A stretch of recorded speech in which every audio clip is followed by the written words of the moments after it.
Post-secondary education, whether university, community college, or technical training, is increasingly part of the conversation about what is needed for career success. But today, fewer than half of Arizona high school graduates enroll in any form of post-secondary education, and even fewer complete their degrees or credentials. The good news? Arizonans see solutions. Data from the Center for the Future of Arizona shows 87% support reducing financial barriers to college of all types, 93% support giving students access to dual enrollment or early college credit while still in high school. Arizonans also agree our public universities, community colleges, and career training programs are essential. So let's welcome our panelists to talk about access to this type of education. Susan Bitter-Smith from the Maricopa County Community College District. Jadyn Fisher, Student Regent on the Arizona Board of Regents. Merrill Kemp-Wilcox from Pima JTED, and Rich Nickel from Education Forward Arizona. Thank you all for being here so much. Thank you. Thank you. Rich, let's start off with a brief background on Education Forward Arizona, what the organization's mission is. And I want to go back to that statistic that I mentioned as we were starting. Center for the Future of Arizona shows fewer than half of high school graduates enroll in a post-secondary program. It seems like an incredibly low number. How did we get there, and how do we somehow try to fix that? Super complicated question. Education Forward Arizona is a statewide 501c3 nonprofit. We really focus on advocating for and also helping create and model programs that increase our attainment rate in the state because we know that's good for Arizona's economy and Arizona as a whole. When we talk about that, what is now 47% rate, it's simply unsustainable from a business perspective especially. And that's gone down a full 6 percentage points since before COVID. So has something to do with it. But if you look at the ecosystem we're in, number one, post-secondary, to a lot of people, the perception of affordability is a big issue. So we did a poll a couple of years ago and asked people that had gone to college but hadn't, or any type of post-secondary, when we talk about that, gone, not completed, or those who just decided not to go. And we said, okay, what was the barrier here? And a lot of things we see on the political signs ended up not being the barrier in their mind, right? So I didn't think I'd fit in there. I had, didn't want to go because of some gender issues. Those type of things didn't poll. Here's what polled. It cost a lot. And all the costs associated with the cost were also keeping people as a barrier. So we're working on affordability here in the state, I think, in post-secondary. The Arizona Promise program this year, the community colleges also have a Promise program that was legislated. But there's also other things happening in the preparation stage of that I think people are starting to look at, like more counselors, more dual enrollment, things of that nature. Until we get some of that solved and some investment and some of those things that help, we're going to remain, I think, in this situation where we're below 50%, unfortunately. And no shock, we'll talk about affordability a little bit later on the panel. Susan, you're a member of the Maricopa County Community College District Board. Give us a quick explanation. I think people know how massive it is, but it's the biggest one in the country by enrollment. We are the largest community college district in the country. 10 individual campuses. We service about 140,000 students in a given time, and a variety of products, and which is I think one of the ongoing solutions potentially to this, because we certainly are a more affordable opportunity for post-secondary education. We offer the traditional associate degrees. We have now fast-track certification programs that place you right into employment. We have a lot of special programs that have been funded for very specific industries with corporate participation. And we now actually can offer bachelor's degrees. We have 11 accredited bachelor's degrees program, ranging from education to AI, to nursing, to business administration. Those programs will provide the equivalent of a 4-year degree, but for a much less expensive cost. Well, I'll stick with you for a more specific question about that. So how do community colleges work with universities, or is there competitiveness?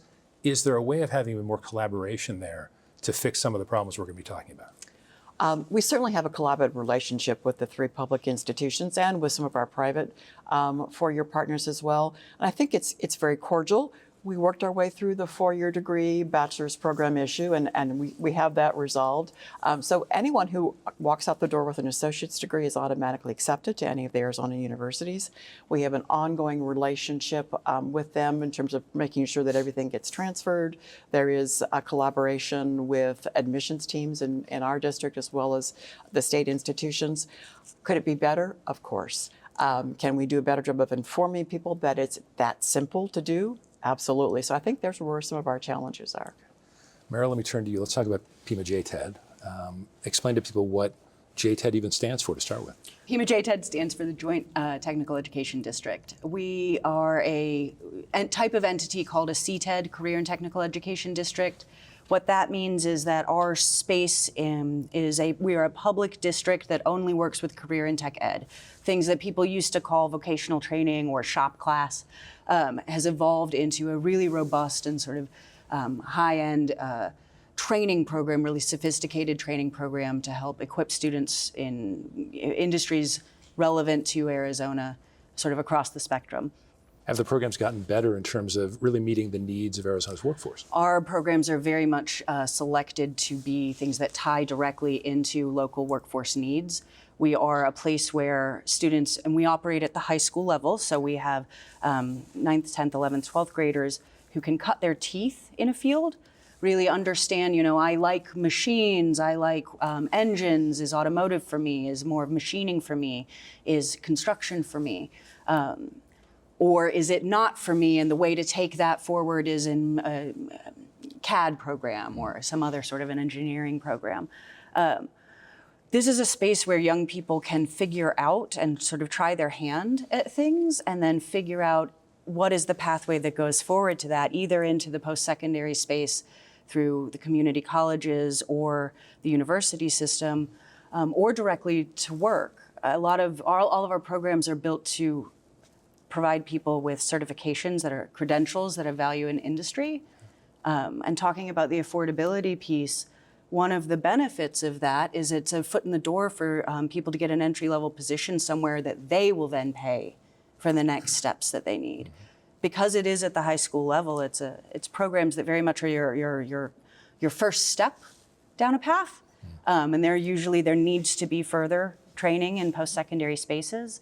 But we help sort of equip people to understand what those opportunities are. Susan, where do community colleges fit in there with CTE and what community colleges are providing for workforce development in particular? Very much fit together. And again, coordination is key to that, but we can take the next step where we actually have fast track certification programs that are piloted and owned by employers. Mm-hmm. So you literally walk from the classroom at the end of 6 or 8 or 10 weeks the next day into a job. And that is, I think, an evolving way of making sure you have affordable opportunities that have guaranteed results. So we do work very much in companionship with at least the GTEDs in Maricopa County. Can we do, again, more communication to our participants, to our students, to parents that these are opportunities? That's what I'm hoping is happening today. Okay. Jadyn, let's get you in the conversation. I think people hear student regent, I would think many people observing or watching or listening are thinking, not really sure what that is. So please give us a description. How did you get in that role and what is it that you do? Yeah, absolutely. So I started in middle school as a part of student government. And once I entered school at Northern Arizona University, an opportunity came to me to apply to be student regent, which is basically a student representative on the governing board for ASU, NAU, and U of A. And so on that board, now that I'm in my second year, I'm a voting member. I get to have just as much of a say as any of the other regents on the board. And I get to help shape the way that our public university system looks in Arizona. So based on the early questions we've talked about, opportunities, whether it's affordability or something else, what rings true for you as someone who's gone through that experience fairly recently? Mm-hmm. I think that a big barrier with students is affordability, as we've been talking about, as well as like mental health and just these students coming out of high school and not really being sure of where to go. And I think it's amazing how in Arizona we have all of these options. We have CTE programs that allow them to discover what their passions may be. There's community colleges who allow them to kind of get like a taste for what is out there.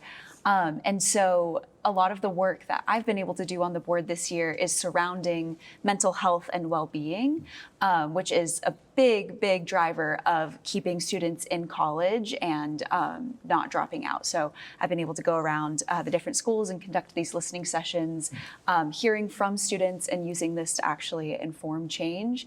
And it's caught some like national attention. So it's been really wonderful to see how that impact goes into play. Rich, you want to jump in on that?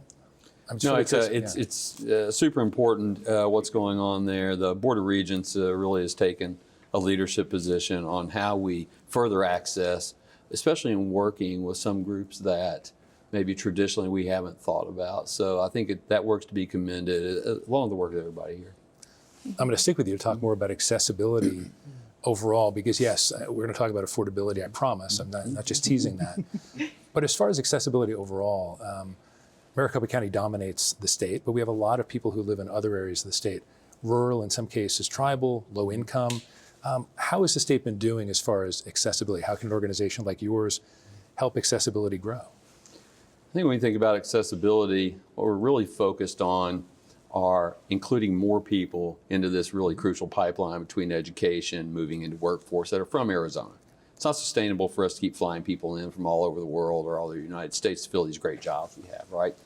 So that's kind of the core of really what we're doing and why we're doing this. Number one, we need to make sure that students across the state, regardless of where they're from, and some of these places you're really pointing towards, some of what we're seeing as challenges is getting the right information at the right time. A lot of that because sometimes we don't have the professionals in place. And one of the things that Arizona faces as a challenge, and has been for some time, is that our academic counselors and our college and career counselors are few and far between. Arizona today does have the highest ratio of students to every counselor in the country. And it's not by a little, it's by a lot. And so that's one of the things that we're constantly seeing is when is the right time to get that information? And then when it is, how do you help families better understand their options? A lot of tools are coming out for that right now that are really good. And then, of course, how do we talk to them about the perception of affordability as an access piece versus what they can really expect? And then finally, because Arizona does not have historically a strong financial aid system targeted to low-income communities and low-income families, we're super reliant on federal funding like Pell Grants and student loans. All that comes through completing the FAFSA, which is its own animal, right? So, and we're all trying to be helpful. And when I say we here, the collective we in the community, really trying to be helpful around getting those students on track to complete the right paperwork to give them that hope and direction that they can attend. And so that's a lot of what makes up the access puzzle, is information and resources. Merrill, you wanted to get in on this? I did. The access question, I think, is really critical. One of the things that I know you've talked about it in some of your other panels earlier today. When you look at how many students go to post-secondary, complete post-secondary, if we're trying to increase the output on the other side of that for industry, for our economy, for our community, the biggest intervention points are before they ever get onto a college campus. And by college, I mean anything post-secondary. I mean trade school, I mean community college, I mean university, whatever. And that's one of the spaces that career and tech ed plays a big role, because we do have CTE classrooms in high schools in every public school district across the state. We have access for students who are homeschooled or private schooled or at charter schools, et cetera. There are a lot of ways that you can bring young people and their parents together to start thinking, okay, I like health care. What does that mean? What could that look like? And be in a classroom where they can put their hands on tools, do real activities, have that mindset to think forward.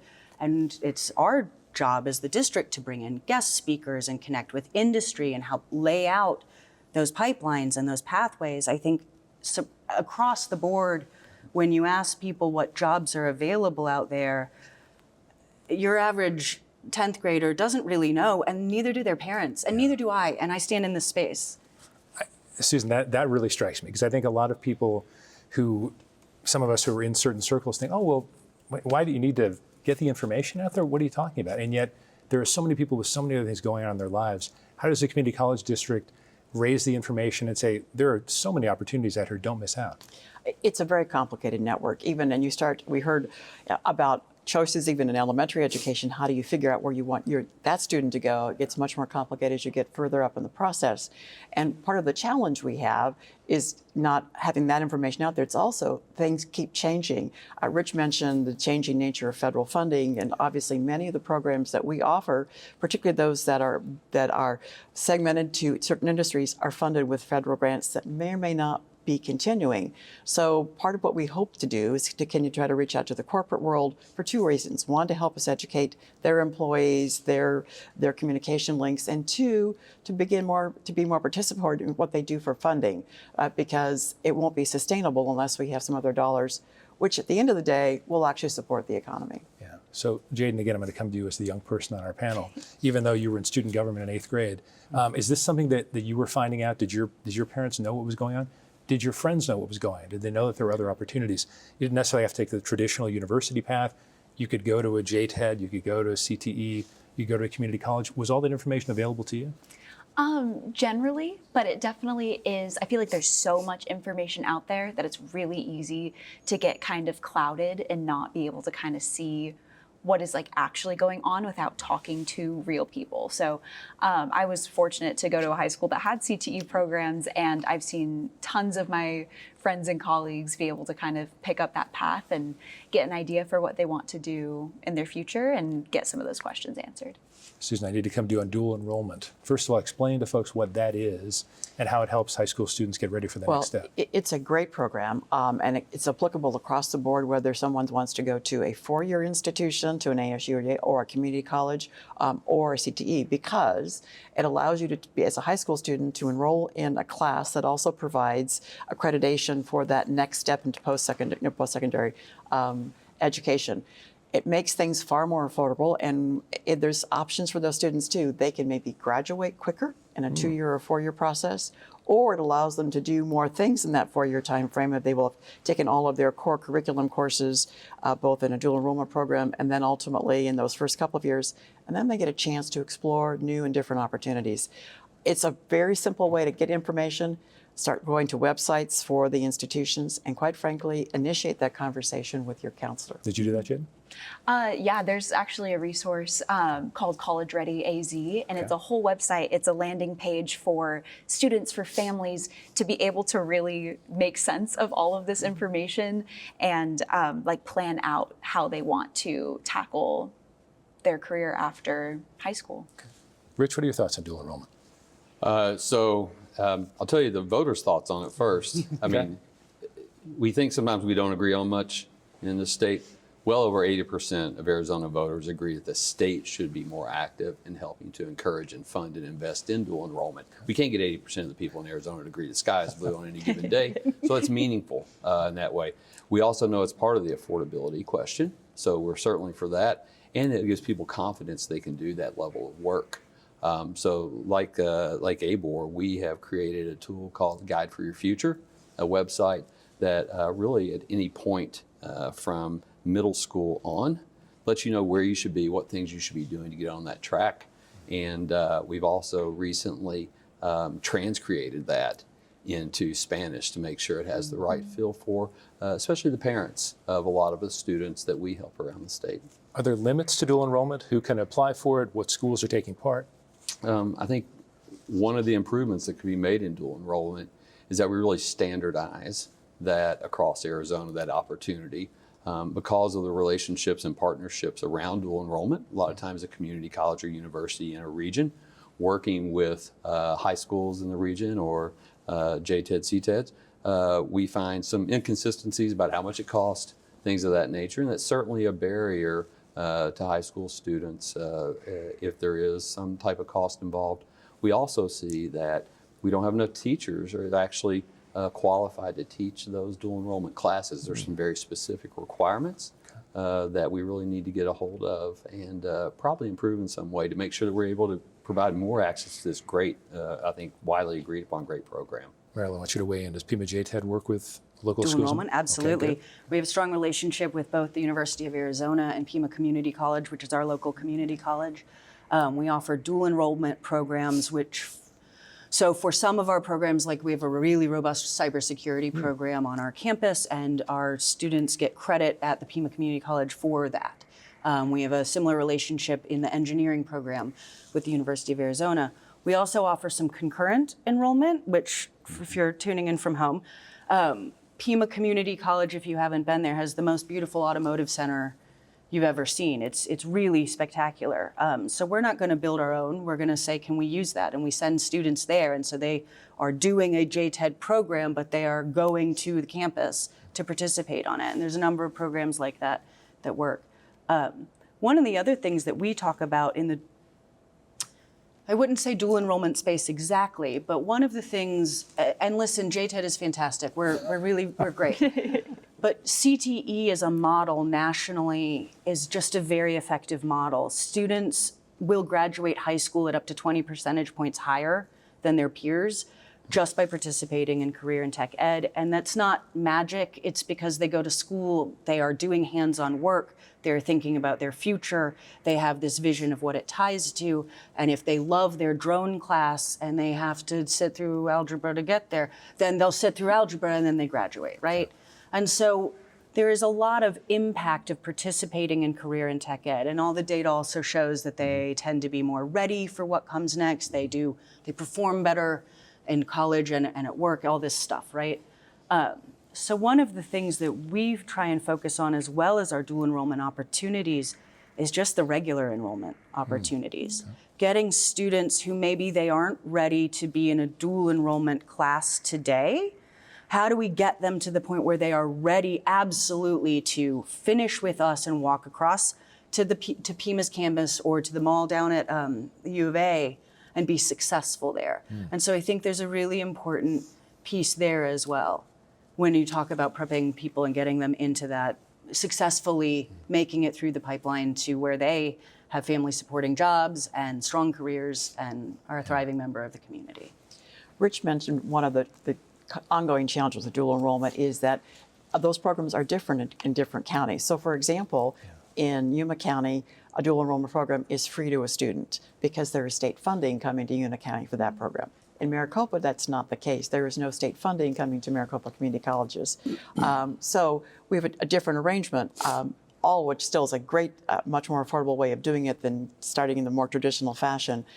That's the kind of work we still need to do. We still have to figure out how we can communicate those differences to parents and students and why it is different and how to make it better, and to deal with the lack of certified teachers that can teach those courses, then apply for the accreditation that gets them to that place.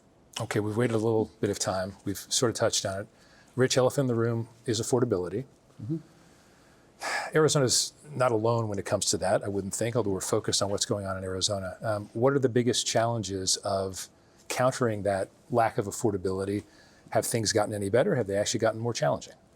So let me start by saying Education for Arizona looks at this constantly.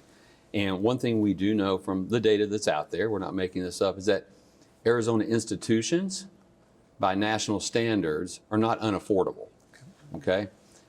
We fall right where we should. Our community colleges are very affordable. Our public universities are right in the middle of the pack, doing a great job at containing cost. So there's a couple of solutions, I think, here that we need to look at. One, students need to have a much better understanding of what their real cost is. If you ask somebody at the universities, they will tell you if a student wants to come here and they make X, we can make it happen, right? I think what we've gotten into, though, is that's a hard message to market. And what ends up happening is a student usually doesn't really know what their situation is going to be, regardless of what kind of education and training after high school they want to get, until they go and talk to somebody there. By that time, a lot of those folks have self-selected out of the process, right? So there is this affordability issue and also a perception of affordability issue that we're really dealing with. The other thing is we have to really get serious about investing in post-secondary education at the student level in our state. We're one of the only states in the country that does not have a robust financial aid system that's really targeted to help those most in need attend our colleges and universities. So we're overly, almost totally reliant upon federal funding to bridge that gap. Susan, you've been in public policy in the state for a long time. Is what Rich is saying is true? And if so, how do we get more of that robust supply? Well, I do want to just add on to his positive message, because 93% of our students coming out of the community college district in Maricopa leave with no debt. And I think that's a fabulous figure. Of the 7% that are leaving with debt, it's relatively small. admittedly, that's because the overhead cost is lower. So it is an ongoing message, despite what I just told you, that we still need more engagement, I think, by the state in making up some of these differences, understanding the return on that investment is high, because if you look at that, and Rich, your data supports this too, there is a high return on folks who are coming out of our programs into jobs that then generate taxes, then become solid citizens. I mean, it's a cycle that we need to continue to perpetuate. And it's all about messaging and getting those messages to voters and parents and students. So, Merrill, I want to take our viewers and listeners behind the curtain a little bit, because as we were sitting in the green room enjoying fantastic cups of water and other things, we talked a little bit about you coming from Georgia, and that Georgia has something that was set up by a previous governor. Without getting us too caught up in Georgia issues, can you give us an idea of what they did and whether you think that would be viable in Arizona? Sure. Georgia has developed over the course of at least, I think, the last 15 years, a really robust conversation around education and specifically targeting early literacy. Okay. And I know you spoke about it earlier in some of the other panels, but that early literacy piece is really quite critical for equipping students with the tools that they need to even have a chance to succeed further down the line. And I moved here from Georgia. My example for this is that I live in Tucson, and I tried to dig a hole in my yard, and I didn't have a jackhammer, and so it didn't get me very far. I didn't have the right tool for the job. Turns out you need a jackhammer. If you don't have basic literacy, you are going to do bad in your math class, even if you're a math kid, right? Because you don't understand the word problems. You're going to do bad and further along. So there was a widespread effort, a really robust statewide effort to articulate that conversation across the state from an economic development perspective. The understanding that this isn't just effective to a cute 8-year-old. This is your future workforce. This is your workforce pipeline. And these are the levers you can pull, because it's your workforce pipeline, to really affect outcomes down the road. And if you are closing your doors in 5 years or 10 years, then you don't care. If your goal is to put yourself out of business, let it go. But if you want to thrive, then there are some upstream interventions that really need to be put in place. And I think that that is a really critical conversation to be having everywhere in the nation, but certainly, we see it here in Arizona around how do we pull together. This is an education system. We operate, like I said, at the high school level, but every student who comes to us comes from somewhere. I am invested in the success of early childhood, of our K-12 system, of 3rd grade literacy, 8th grade math, all of these major milestones. And I am invested in the success of the opportunities that are past us, because we're not successful until we see where our students land 5 or 10 years later. Right. And so building that as an ecosystem. Susan, you first, then Rich, please. Well, moving on that is we have a good opportunity here with our business community too. The Arizona Commerce Authority, a number of municipalities have really become great partners with the community college system, with our other higher education institutions, in finding those matches so that we have a very specific program, but those dollars are now coming from the end users, which would be the corporate employers. So I think there's a model there. Does it need to be enriched? Of course. But I see some of that coming here with those engagements from corporate partners that are also working with government overhead agencies to put the pieces and put us together. Okay. Rich? I think one of the interesting parts, we in Arizona have started talking a lot more about college promise programs. We have roughly 50 million in a university-focused promise program this year. Community colleges just got their first small tranche of funding for that same type of program this year. Georgia, interestingly enough, was the first state in the country to have a promise program called the Hope Scholarship. It was lottery funded, and it's about 10 times bigger as far as funding goes than what we're investing in Arizona right now. We are growing our investment each year. It's funded in different ways, but it's a coincidence that we're talking about Georgia on some other fronts. So that is certainly a great solution. Figuring how to fund that is a challenge, of course, but the other ways we think about it, scholarships, grants, completing that FAFSA, looking for other ways to get that done. We're having success with that, but Georgia was really a pioneer there. Jadyn, I want to go back to something Rich said a while ago. It's sort of end on an optimistic note, if we can. Do you have confidence that we can rebuild a feeling that more Arizonans, more grade school kids, high school kids, whatever, actually feel like there are great opportunities here in the state? Because it certainly feels that way. It certainly feels like quality of life, the chance to have an opportunity or innovation is there. But when Rich was talking, it wasn't just affordability, it was a perception that maybe they couldn't quite do it. What are your thoughts on that? Are we getting there a point of more confidence? And if not, what will it take? I think we are. I think that Arizona is growing right now as well, as we've all seen.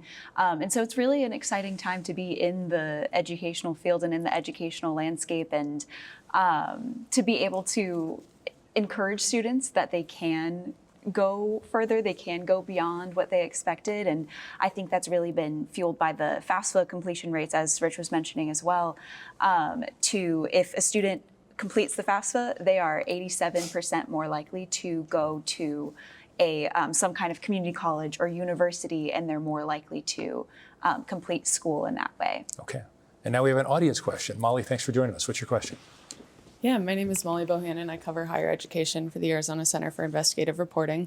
I'm curious, Arizona employers are consistently reporting shortages in critical fields like healthcare and teaching.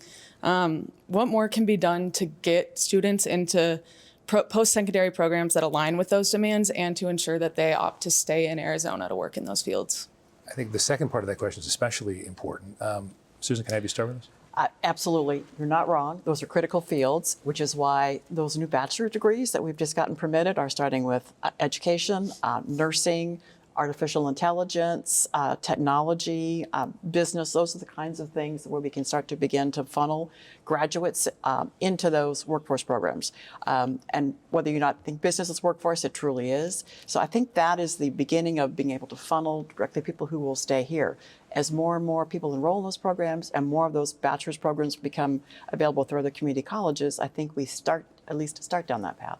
Rich, only a few seconds on this, but I really want to focus on how do we get graduates to stay in Arizona, even if they get a chance here? Yeah, I think we have to, one thing we have to do is quit having two conversations about workforce and education. And I think it's widely agreed upon. That's kind of what's happening right now. Probably not intentionally, because there are a lot of good programs going on. We have our own program with the state's largest mining company here to help them pipeline people into their own jobs. But what we really need, and what we're hearing loudly, is like, we can't continue to have a conversation about workforce without education people in the room. We can't have a conversation about education without workforce in the room. Until we get to that point, then we're going to continue to talk about all these great things that are going on without really having a cogent and coordinated strategy, which I think that's the opportunity, and that's the way to keep more kids here, is by letting them know where they can be when they graduate. All of you were terrific. Thanks. I know 30 minutes went by very quickly, but let me thank Susan Bittersmith, Jadyn Fisher, Merrill Kemp-Wilcox, Rich Nickel. Thank you all for being here. Thank you. Thank you. Thank you.